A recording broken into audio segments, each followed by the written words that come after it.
Look at you knowing stuff. I'm Angela Duckworth. I'm Stephen Dubner. And you're listening to No Stupid Questions. Today on the show, where do intrusive thoughts come from? Oh no, now I have this unwanted thought. Oh wait, no, I thought about it again. Also, how can you become a more confident person? I would be confident if I succeeded. But I can't succeed without the confidence. Angela, we have a listener question today from one Chris Levenberg, and I think you are going to love this question. Okay, I'm ready for it. Chris writes to say, I was talking with a friend recently, and he admitted that he sometimes had awful thoughts, such as slapping a stranger on the street to see what sort of reaction he'd get, or at a pool party, he'd get an urge to push a stranger in the pool. So I want to be friends with Chris's friend. I have to say, this sounds fun. Chris continues, this friend is the most gentle, good-natured person I know. So I was surprised that he had these thoughts.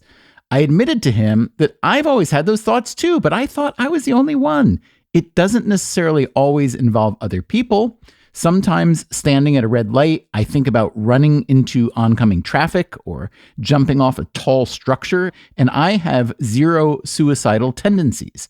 I'm wondering if this is something more common than I imagined. Is there a psychological basis for violent fantasies that we have no apparent motivation to enact?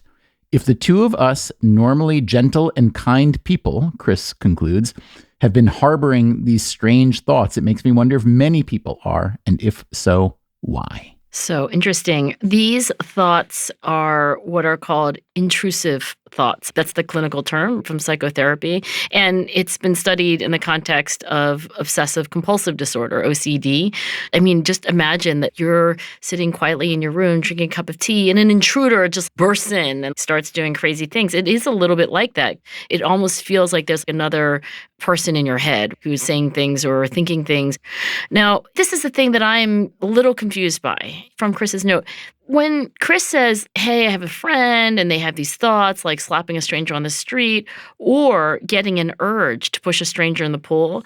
Now, I might be splitting hairs here, but there's a big distinction in the clinical research on OCD, et cetera, between a thought and an urge. In fact, this is just a general distinction in psychology.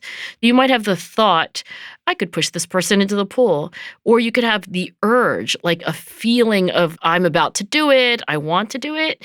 I think that intrusive thoughts often are thoughts that are not urges. I see. And since Chris is only talking about his friend, I'm wondering whether Chris is making that distinction. But if you're having intrusive thoughts without the urges, I think these are not only common, but pretty benign. In terms of common, how common? I don't know what the epidemiological statistics are about how often people have intrusive thoughts. It depends on how you define them too. There's intrusive thoughts like running into traffic, and then there's also intrusive thoughts like, say you walk by a stranger and you just think for a moment, what would they look like without their clothes on? Or, what would happen if I struck up a conversation with this person? And depending on where you draw that line, then you're going to have a higher or lower number in the population. But one thing that's unequivocal is that all human beings have uninvited thoughts. Let's go back to that image. You're sitting having a cup of tea in your living room and somebody bursts through the front door of your house uninvited. And that is, in a way, you having your own little conscious, intentional stream of thinking. And then there's this thought that comes unbidden, unwanted, and bursts in. And I think that, you could argue, happens to quite literally all people at some point and in some form. So when it comes to these intrusive thoughts, what was interesting is Chris says it right there in the email. I've always had those thoughts, but I thought I was the only one. So is this a case of what your tribe calls pluralistic ignorance, where you don't have a good sense of what other people think about things? It is exactly a case of pluralistic ignorance, which is when you think you're the only one, like I'm the only one who feels like they don't fit in, or I'm the only one who noticed that there's something wrong here. And where pluralistic ignorance happens is when the behavior or the thought or whatever it is private, it's hidden.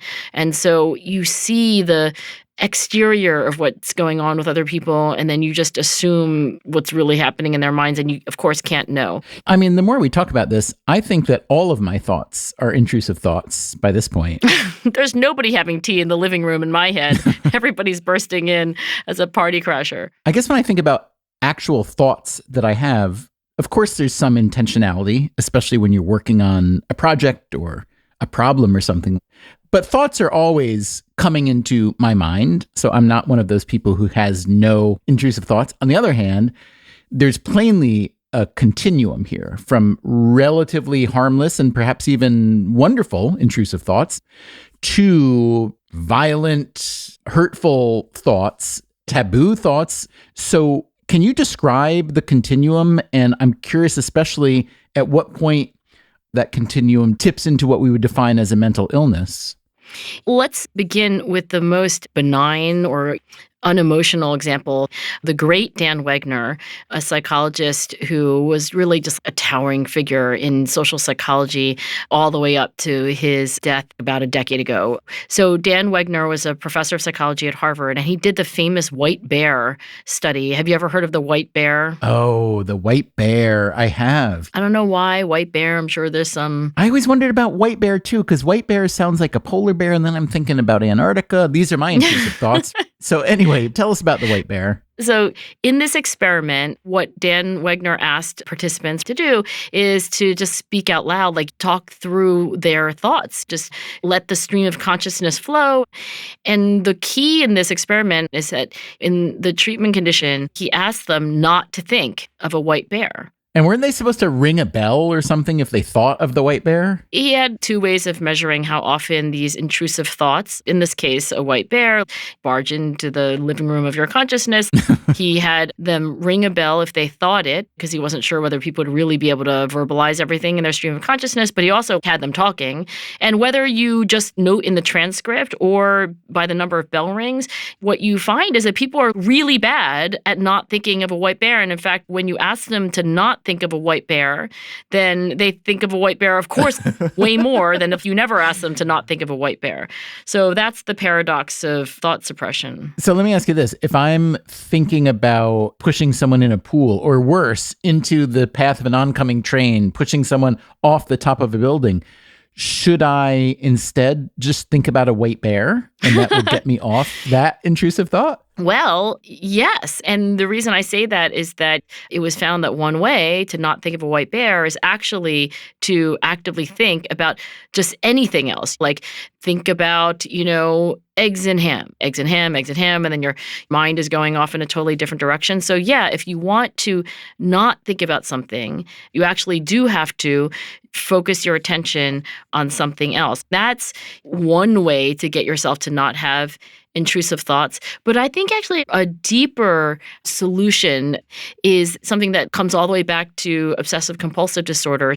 Really, what is causing people distress from these intrusive thoughts isn't exactly just the thoughts themselves, but this kind of secondary, like, oh no, now I have this unwanted thought. Oh wait, no, I thought about it again.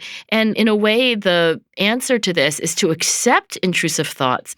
Say you're trying to focus on your breathing and you're trying to be present in the moment. And then what keeps intruding on your consciousness are your worries about work. And what sometimes is recommended in these mindfulness practices is it's like as if a cloud has passed over the sun. Instead of being like, oh no, I'm thinking about the future, you just gently let the cloud pass by the sun. So there's an acceptance that in a way is the escape route out of this thought suppression, stress, oh my gosh, now I'm thinking about it even more cycle. And the reason I say it's related to OCD is that the obsession part in obsessive compulsive, that refers to the thoughts, and the compulsion is usually the behavior. So some would argue that the problem in this pathology is not that you have intrusive thoughts, because everybody has them, but there is this reaction to your own thoughts. That's the problem. So for Chris and Chris's friend, or for anybody listening to this, would you say that a steady stream of intrusive thought is a sign of something to be concerned about? Or does it depend on the thoughts themselves? Because we've been talking about a great spectrum of thoughts from innocuous, maybe a little pranky, to quite violent. Well, I think, first of all, that to acknowledge that we have intrusive thoughts and they're not all G-rated. That is actually important for people to know. So yeah, people have violent thoughts about other people, about themselves. They also have sexual thoughts. And as long as they are not translated into behaviors, as long as they don't pass into cravings or urges that then become what you do, I think you're on the safe side. Like Jimmy Carter, he lusted in his heart. Wait, what did he say? That he was okay with lusting his heart? Give me the whole Jimmy Carter thing. I don't know the whole Jimmy Carter thing. I just know that Jimmy Carter was this lovely, peaceful, gentle fellow. I don't know the context, but the quote that has stuck with him forever is something along the lines of, "No, I was never unfaithful to his wife." What's her name? Roxanne. His wife, Mrs. Carter, that he was faithful to her, but that he admitted to having lusted in his heart. And I think a lot of people laughed at him, kind of like I'm laughing now, and I probably shouldn't be. But yeah, who doesn't lust in their heart? Isn't the Catholic tradition that it's bad even just to think bad thoughts? Having been Catholic for many years, we call them impure thoughts. And I have to say that I, as a boy and a young man, with my friends who are also boys and young men, we thought it was really unfair that you had to confess to and say penance for impure thoughts. Just thinking. But then I will say this, I don't mean to offer a comparative religion mini course here, and I don't mean to assign values to one or the other. However, there is a principle in Judaism that what you think about someone, if you hate them in your heart, if you want to kill them in your heart, if you want their entire family to fall into a raging inferno and die in your heart, it doesn't matter. What matters is your acts. And I would argue that a lot of Christian thinking also coincides with that. But I did find that a very attractive feature of Judaism is the distinction between the thought and the act. Yeah. And to me, it was also an acknowledgement that everybody does have those thoughts, that they are natural, that whether you have a violent thought probably doesn't have that much connection to whether you are potentially a violent person, because so many people have those, if not violent, then very negative thoughts. Yeah. But I was wondering, what is the effect of having these, let's say, violent thoughts about other people? And I did find a piece here in The Atlantic from just a couple of years ago. It says, Kai Tak Poon, an assistant psychology professor at the Education University of Hong Kong, led a team that asked a group of 138 American adults to pick the person they hate the most. Half were then asked to fantasize about doing something violent to that person. The other participants were asked to fantasize about taking any neutral action. Again, this is the person you hate the most. The results suggested that those who fantasized about aggression were more likely to ruminate, which then lowered their perception of their own well-being. Thinking about hurting a sworn enemy bums people out, even if on a certain level, the idea is really appealing. Does that resonate with you? Do you think that makes sense?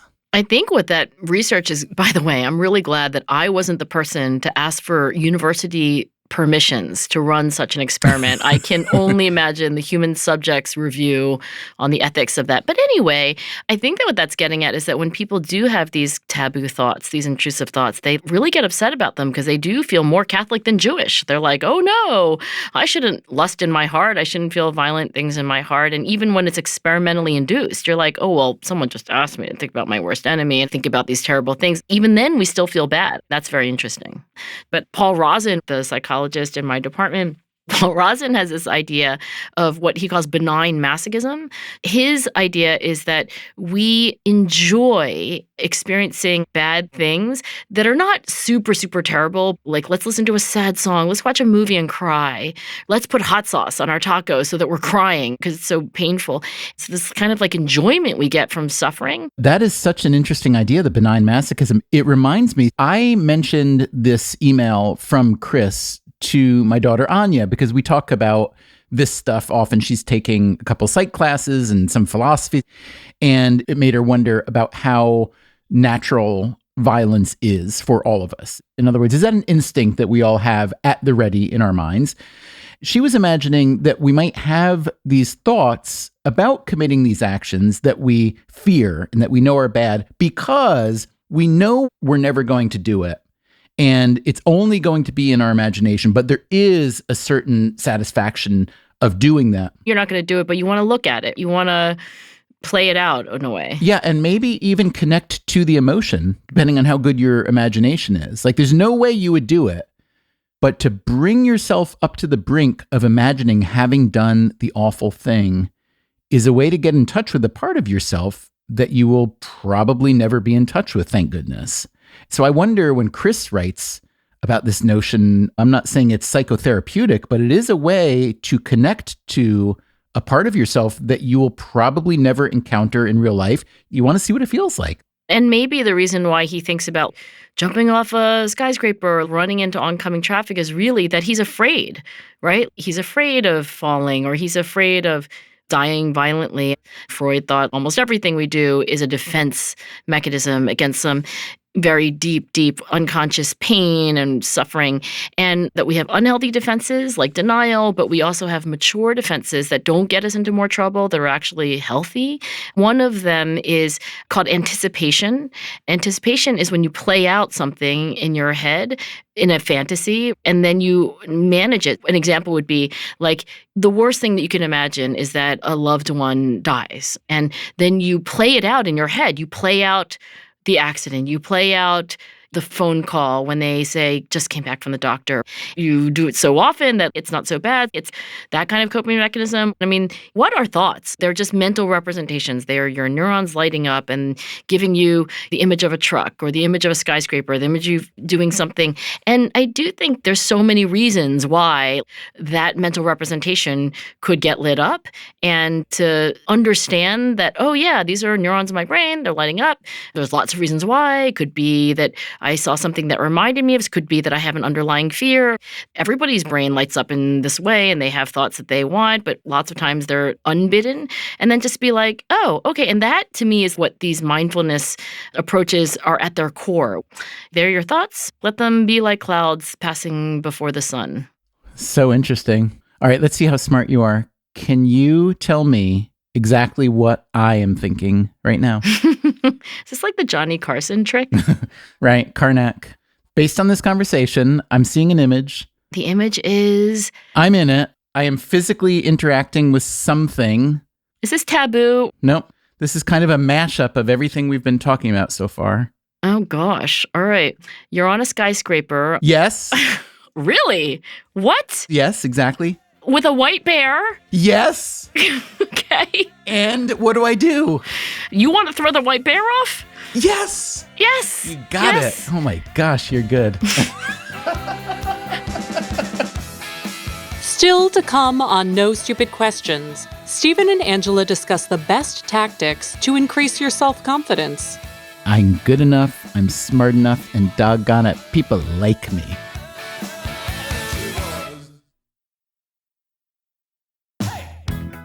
Angie, I have a timeless but difficult question for you today. The best kind of question. I would like to think so. It has to do with confidence, with self-confidence. I see this as a classic chicken or egg problem, or maybe catch-22. Confidence helps you succeed, but the way to build confidence is by having success. So the catch-22 is, I would be confident if I succeeded. But I can't succeed without the confidence. Right. And then on the flip side, it seems doubly punitive. If you're unsuccessful, then you're lacking confidence. So how do you advise a person to be more confident? What you're saying is that confidence leads to success, which leads to confidence. And basically that can be a virtuous cycle if it's all going well.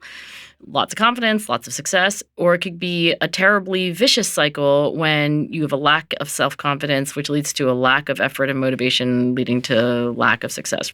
I will go back to the great Al Bandura, the psychologist at Stanford, who recently passed away. Early in his career, it was still the heyday of behaviorism. And that's when psychologists thought that what people did and what they didn't do could completely be explained by rewards and punishments. And Al Bandura thought that cannot be right. He was, by the way, a clinical psychologist, and he also had the benefit of talking to people who were suffering from depression, anxiety, phobia, et cetera. And he was like, oh, this is not just about rewards and punishments. There is stuff that's going on in the head. And famously, he talked about what he called self-efficacy. I think he preferred that term to confidence for a variety of reasons. But I think the intuition that you and I have about what it means to be confident, like, can I succeed in physics? Should I major in it, or will it be a disaster? Can I handle this new job? I think confidence is really effectively what Al Bandura meant. Can I do this if I try? And what he discovered in many, many, many experiments over many, many years was that how likely it is that you think you can do something if you try. Your confidence is enormously important to what you do and how you eventually perform. And so this really was the death knell for the pure behaviorist idea of human motivation. It was the death knell because why? I don't quite understand that. Because what Al Bandura found in his research is that it matters enormously what you think you can do, not just whether someone's going to pay you to do something or punish if you don't. For example, why isn't this kid studying for this test? There is going to be lots of rewards if they do well, lots of punishments if they don't do well. And one of the reasons, maybe the major reason that a kid might not be doing what you think is in their best interest is that there's this other thing called confidence. Students will also not try to do things that they think they can't do because it's a subjective understanding of your likelihood of succeeding. And where in this model does self-esteem fall? What's the relationship between it and confidence? Are they first cousins, siblings? Well, self-efficacy, as Al Bandura would prefer to phrase it, and self-esteem are correlated, but they are different. Self-efficacy is, do I think I can do this thing if I try? Self-esteem is, how worthy of a person am I? They're obviously related because you might think like, if I can't do something, then I'm not worthy. I have a student who's really, really interested in this. They said it's because this is my student speaking, I have very high self-efficacy for doing well in psychology. I do not have very high self-esteem. So that's an example of how these things can pull apart. Like, I know I can do this if I try, but I don't feel like I'm a deserving or worthwhile person. How often are self-efficacy and self-esteem not in sync? They are pretty correlated, meaning they tend to go together. If they were perfectly correlated, then there would be no people like my student. So I would say that in general, they do go hand in hand, but there are enough counterexamples to know that they're not exactly the same thing. What about self-handicapping, which, as I understand it, is you basically regulate the threat from low self-esteem by telling yourself or even others that you're not going to do well at something? This idea of self-handicapping, it was actually a term that didn't exist before. Ed Jones, who is a really, really great psychologist, he died decades ago. So this is research from like the 70s. Ed Jones said, there's such an interesting phenomenon that happens where people sabotage their own performance. For example, the night before the SAT, obviously you wouldn't want to go and get crazy drunk, so you'd be like hungover and dehydrated on the day of this 5-hour exam, right? Like, who would do that? Well, I had a friend who did, and I remember thinking, why would they do that? The reason, I think, is that now that friend gets to say, oh, I totally bombed the SAT, but obviously I was like hungover. The thing you're protecting is your ego, because what Ed Jones said is that you are now creating some external villain. You're not stupid. You could have gotten a good SAT score, but you were hungover. Interesting. Let me ask you about an imaginary scenario. Let's say I am a boss. Let's say I'm even me, okay? I'm imagining that you are you. Okay, I'm following. I know that's tough, but I think you can pull it off. I'll try. So let's say I've got someone working on our team, and this person does good work, but not great work. And let's say I try to encourage them to aim higher, to be more creative, to stretch beyond the standard path. But that when I do so, they take those suggestions or encouragements not as, oh, great, that's exciting, I can get better, I can try new things. They take them as criticisms. Which they are. It's supposed to be productive. But then what happens is you see the confidence just falls, and this person will get more tentative, more careful, and that doesn't produce the best work. So if you want that person to succeed, It would seem to require more confidence, but it seems that confidence comes from accomplishment. So that's where I get back to the catch-22. It's like, wait a second, I want them to do better. As soon as they start doing better, then they'll have more confidence. But how do I get the whole engine going? Right. So what Al Bandura did in some of his early experiments was what he called guided mastery. As I mentioned, he was a clinical psychologist, and one of the kinds of patients that he was trying to help were patients with severe phobias, so extreme fears of heights, of airplanes, of snakes, that kind of thing. And the discovery was that you basically say, look, one day I would like you to not be afraid of snakes, completely unafraid of snakes. Like you'd put a snake around your neck at a zoo demonstration. Yuck. Yeah, I know. I'm never the person to volunteer for that. I'm very afraid of snakes. Oh, are you really? For realsies? So afraid of snakes. Didn't know that. Okay, well, Stephen, you be yourself and I'll be Al Bandura. Can you imagine that? Do you have a mustache or no? I'm just trying to draw the picture. I don't think so. He never had a mustache, actually. Okay, clean-shaven Al Bandura. So you say, I'm deathly afraid of snakes, but that's okay. I'm just going to avoid them for the rest of my life. And I say, no. It's going to be much better for you if you can actually overcome this fear. We have to overcome these irrational things that stand in our way. So what I do with you is guided mastery. I don't say, okay, great, I'm going to put a boa constrictor. Well, I definitely wouldn't put a boa constrictor on your neck. Sorry. Thank you, Dr. Bandura. That was very kind of you not to kill me. The experiment would be very brief. No wonder you have a hard time finding research subjects for your experiments. So he would break things down to like 27 steps. He'd be like, first, I want to just write the word snake on a piece of paper. Can we do that? And you'd be like, no, I don't want to look at the word snake. Oh, but I'm going to sit next to you and we're going to do it together.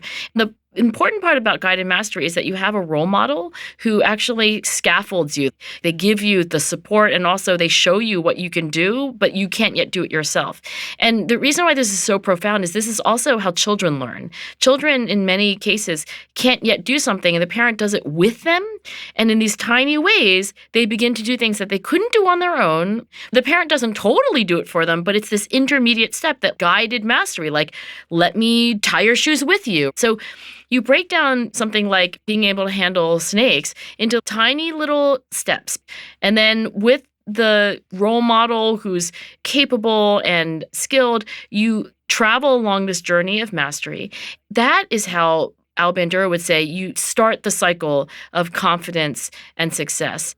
But I want to go back to this criticism that you gave this junior person on your team. Please. So guided mastery is that you have this cycle of small wins. I don't think I can do it. Oh, my mentor thinks I can. And then you surprise yourself and you do it. And it's all positive. I think what's interesting is that there is a point at which your confidence is high enough that you can actually take critical feedback, which, by the way, is very efficient, right? Like, let's take you and me. When you tell me things that I could do better, we have achieved a certain level of trust and confidence that we can very efficiently take this criticism for what it is, which is, in a way, a sign of how much faith we do have in each other because we're not holding back. It reminds me of this study by David Yeager and Jeff Cohen and his colleagues called the WISE feedback study. In the study, there are these middle school students, and they get feedback on their essays. Do you remember getting your essays graded by your English teacher, and they'd be like a sea of red, like this sentence is too long, and this is a run-on, right? The experiment was half the kids got these Post-it notes stuck on their papers that said, I'm giving you this feedback because I have high expectations and I know you can achieve them. And I think what happens eventually is that you have a trusting enough relationship to take this critical feedback as a sign of confidence. Like, you must think that I can achieve your high expectations, otherwise you wouldn't have wasted your time. So this is about developing confidence with the help of someone. Maybe it's a senior person, maybe it's a mentor, maybe it's a teacher, maybe it's a boss. What about just on your own? I guess self-affirmation. Like, when I think of self-affirmation, I think of primarily, what was his name? Was it Stuart Varney? I'm good enough, I'm smart enough, and doggone it, people like me. Is that how I should be building up my confidence in myself? I know it's easy to parody, but I actually know people who do some form of this, like students who tell me they actually have a Google Doc of things that people have said to them that are positive, and they literally reread it just to remind themselves in a moment of doubt. I think reminding ourselves of things that were wins. There's this research on what's called the values affirmation. This is when you say one of my core values is, and then you pick from a multiple choice, usually like honesty, my friendships, etc. And then you write about it for about 10 minutes. Like, I believe in honesty. And then you write about how you are an honest person, why that's important to you. This actually has enormously positive effects on your motivation to do hard things, your happiness, and so forth. So I do think there's a little bit of DIY, start the cycle by focusing on the positive. I think this is a bit disputed, or maybe entirely disputed, but what about the notion of power posing? I stand and look strong and confident and smart, and therefore I am a little bit more all those things. What's the science say on that? This is the work of Amy Cuddy, a psychologist who at the time was in Harvard Business School. And I know Amy, by the way, and she's a wonderful person. Here's the drama, though. The finding that she published with co-authors, by the way, was a laboratory study where adults were randomly assigned to take different postures. For example, one of the power poses, it's basically standing like Wonder Woman, or putting your hands over your head like you just won an Olympic gold medal. And then there was a contractive pose. You've got your hands across your chest, and that's kind of the opposite. So one is the victory pose, and the other one is the vanquished pose. Here's what happened. She gives this TED Talk on this finding, which is that in the original research, when you stand up like Wonder Woman, you actually have not only more confidence, but also might take more risks and have higher levels of testosterone. Super sexy finding. But then other scientists were like, really? I don't believe it. And they actually tried to replicate this research, and they interrogated the data. They said, this is not true. If you collect bigger samples, if you look at this in a more rigorous way, you do not have an effect of power posing on your hormones and your behavior and your confidence. The latest in this is that there was a meta-analysis just last year where scientists said, we have now gathered all of the data on how these different poses influence our feelings, our behavior, and our hormones. And we've looked carefully not only at power posing versus this kind of submissive contractive posing, but also what's in between, which is neutral. And the finding of this meta-analysis is that there is maybe an effect of posing on our feelings, but it's not power posing versus neutral. It's neutral versus this submissive contractive pose. So maybe there is a there, but it's not the same there that we thought it was in the beginning. I'm sure there'll be another chapter. Let me ask you one last question related to this. And it may be a very obvious question, but to me it's worth asking. What does self-confidence necessarily accomplish? In other words, maybe it just feels good, but it doesn't lead to greater accomplishment. Do we know if it does? Literally right now, I mean, not literally right now, but these days, I am in correspondence with a psychologist I greatly admire but disagree with on this point of confidence. His name is Don Moore, and he's a very accomplished scientist at Berkeley. And Don Moore and I, and also our common friend Katie Milkman, are all in this three-way correspondence on what the effect of confidence is on motivation and performance. And I think that confidence absolutely does influence your motivation and performance in the way that Al Bandura described, that more confidence gets you to try harder at things, that trying harder leads you to perform better, and that it can create this virtuous cycle. Don says to me and to Katie, hey, I have run a lot of laboratory experiments where I give people feedback on some pretest. And if the feedback is positive, they should have higher confidence. And then that higher confidence should pay off in greater motivation in a subsequent task, and I'm not finding it. But I think in a lot of things that are outside the lab, like real life, not a 20-minute session where you're playing this arbitrary computer game, but actually like you're trying out for the soccer team. You're wondering if you should major in math. You're wondering whether you should keep your restaurant open or not. I think in real life, over longer time frames, when the stakes are real, and in many cases your ego is involved, I think absolutely your confidence matters. And Al Bandura was right. Maybe there are circumstances in the lab where in that little arbitrary experimental task, you were like, oh, okay, great. If I did that well, I'm going to take my foot off the pedal a little bit in the next thing. So that's my interpretation. But it is an indication that not all scientists agree about the benefits of confidence. I have a quotation that I want to read you about confidence, and I'm wondering if you can tell me who it is. Who said it? All right. Here's a quote. I was always looking outside myself for strength and confidence, but it comes from within. It is there all the time. Who do you think said that?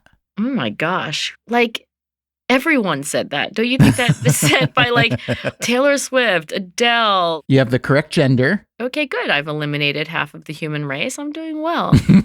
A female and scientist? Yes. It wasn't Anna Freud, right? It was Anna Freud. Look at you knowing stuff. Can you read me the quote one more time? I was always looking outside myself for strength and confidence, but it comes from within. It is there all the time. And I don't think when she says it comes from within, she was thinking about posing like Wonder Woman. I will say this. I think confidence is a great thing. And if we can figure out how to kickstart that cycle, whether it's reading quotes from Anna Freud or writing affirmations down on little slips of paper, it doesn't do any harm. And I think it might do a little bit of good. This episode of No Stupid Questions was produced by me, Rebecca Lee Douglas. And now here's a fact check of today's conversations. In the first half of the show, Stephen and Angela wonder why psychologist Daniel Wegner chose the image of a white bear for his experiments. Wegner was directly inspired by a moment from Russian novelist Fyodor Dostoevsky's Winter Notes on Summer Impressions, one of his nonfiction pieces. Dostoevsky writes, quote, "Try to pose for yourself this task, not to think of a polar bear, and you will see that the cursed thing will come to mind every minute." Wegner was so intrigued by this idea that he decided to build an experiment around it.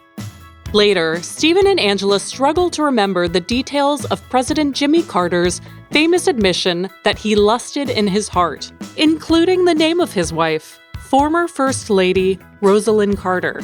The quote was part of an interview that Carter did while he was the governor of Georgia for the November 1976 issue of Playboy magazine. Carter is quoted as saying, "Christ said, 'I tell you that anyone who looks on a woman with lust has in his heart already committed adultery. I've looked on a lot of women with lust. I've committed adultery in my heart many times. This is something that God recognizes I will do, and I have done it, and God forgives me for it." Finally, Stephen attributes the comedic line, "I'm good enough, I'm smart enough, and doggone it, people like me," to Stuart Varney. This is incorrect, as Stuart Varney is a British-American commentator for Fox News. Stephen was actually thinking of Stuart Smalley, a fictional character performed by Al Franken on Saturday Night Live, where the character hosted a parody of a self-help show called Daily Affirmation with Stuart Smalley. That's it for the fact check. No Stupid Questions is part of the Freakonomics Radio Network, which also includes Freakonomics Radio, People I Mostly Admire, and Freakonomics MD. This show is produced by Stitcher and Renbud Radio. Our staff includes Allison Craiglow, Greg Rippin, Eleanor Osborne, Emma Terrell, Lyric Bowditch, and Jacob Clementi. Our theme song is And She Was by Talking Heads. Special thanks to David Byrne and Warner Chappell Music. If you'd like to listen to the show ad-free, subscribe to Stitcher Premium. You can also follow us on Twitter at NSQ_show and on Facebook at NSQ Show. If you have a question for a future episode, please email it to nsq@freakonomics.com. And if you heard Stephen or Angela reference a study, an expert, or a book that you'd like to learn more about, you can check out freakonomics.com/NSQ, where we link to all of the major references that you heard about here today. Thanks for listening.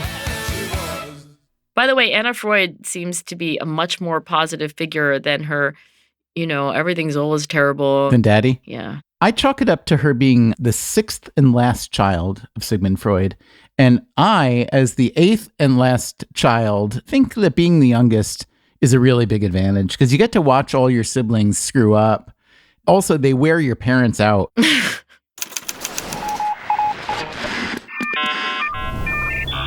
Freakonomics Radio Network, the hidden side of everything. Stitcher.